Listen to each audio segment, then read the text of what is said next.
Welcome everybody to the seasonal diet, eating what our ancestors ate when they ate it like we were evolved to do. So, coming into June now, continuing this monthly series, we are basically done now with the scarcity and the winter time.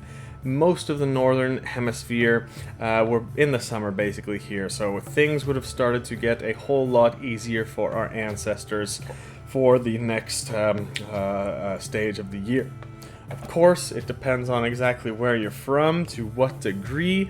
You know, if your ancestors were from the south of Europe, for example, they would have had a lot more fruits and vegetables growing already for a few months, actually.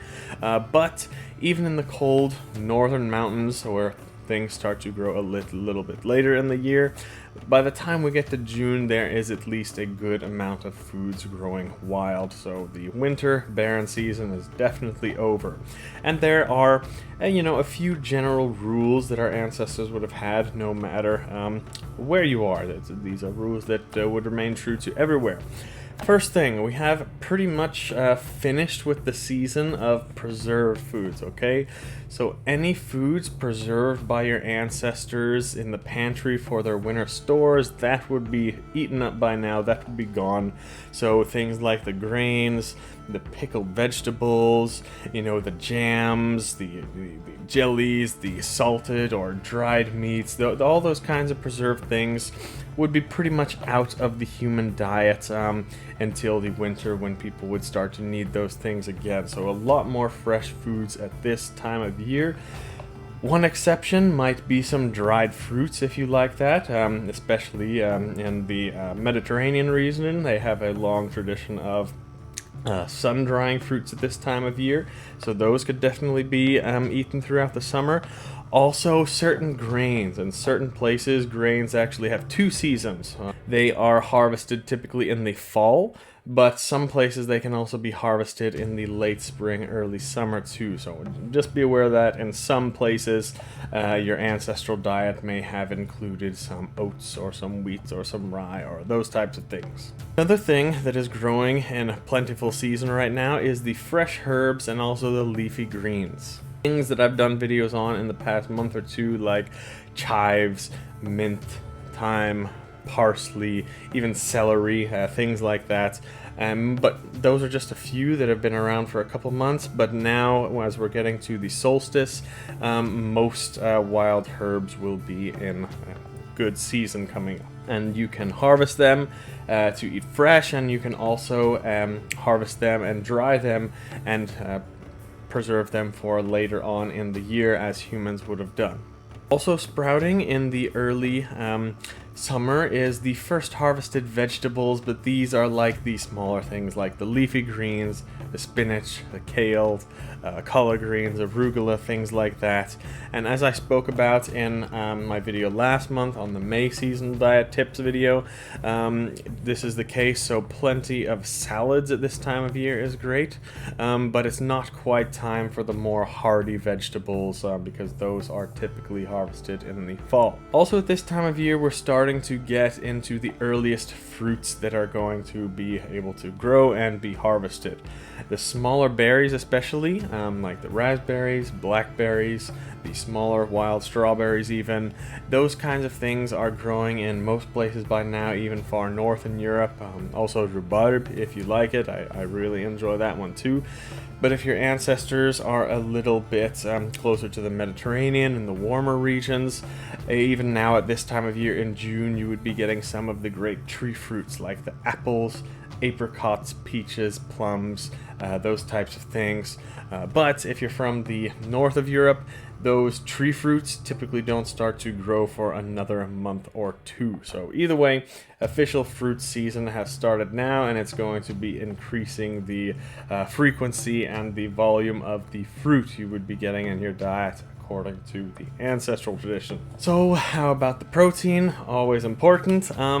Livestock is still not a big part of the traditional diet yet. This doesn't happen until the fall, when we see a lot more of the slaughters. for most of your ancestors though, but they definitely did have a bit more livestock meat as compared to the spring, for example. Especially there is a tradition of calf meat, so veal at this time of year. Veal is in a lot of early summer dishes in many countries around the world. I'm not a fan of it myself, but there is definitely a long history in humanity about veal at this time of year. Also, we're looking at protein things like the wild-caught animals. It's more of a spring dish, but rabbit too can be caught and has a long tradition of being trapped and cooked all throughout the summer, even though it's not legal in some countries, so you have to check how it is where you are, but other countries you'll find still some very good rabbit in the grocery stores actually. There's also a big tradition of the hunted birds at this time of year, if your ancestors were good with a bow or spear. But the number one main protein in the ancestral diet in the early summer is the fish. Especially now, you know, if you were coastal people, you would have access to fish year round. But in June now, especially when a lot of the hard farm work and planting and sowing, that would be done with right about now. So humans would have had a lot more free time to do things like fishing and hunting. Also, what has happened at this time of year, a lot of the fish have returned from the ocean and they are now residing in the rivers and lakes inland. So even if your ancestors aren't coastal people, at this time of year they would have had great access to fish. So yes, this is a also great time of year for some good freshwater fish for all of us. But also things like shellfish, clams, oysters, lobsters, crabs, those kinds of things, if your ancestors did have the technology to trap those. So we're still looking at plenty of animal products like the eggs, milk, cheese, creams, that type of stuff. And remember, they had a lot more variety of those types of things than we did. It came from not just cows, but also goats and sheep in most places in the world. So that is quite a few choices, but fish is definitely on top. But yes, our ancestors at this time of year in the early summer would have definitely got to bump up their protein intake as opposed to the spring, for example, when there was not much meat at all in the tradition. And then we slowly increase the meat as we get closer to the fall harvests, when top meat season is, and also leading into the winter. Finally, our monthly physique updates. As you can see how the body changes eating seasonally. Over the winter and spring I got really light. I was down to just 92 kilos and we are slowly packing on the weight now, getting back into the summer. I'm already up to 100 kilos like I am normally, but I am definitely a little bit pudgy and fat, so I will be trying to lean out as much as I can for the summer, and then towards the fall time, that's when we put on the most weight, just as our ancestors would have done. So let's see how it goes. That's all for today. Don't worry if you're still a little bit pudgy, there's still time to get your summer bod, and I definitely need to work on that and get a tan as well. But that's all for today, June seasonal diet tips. I'll see you next month for July.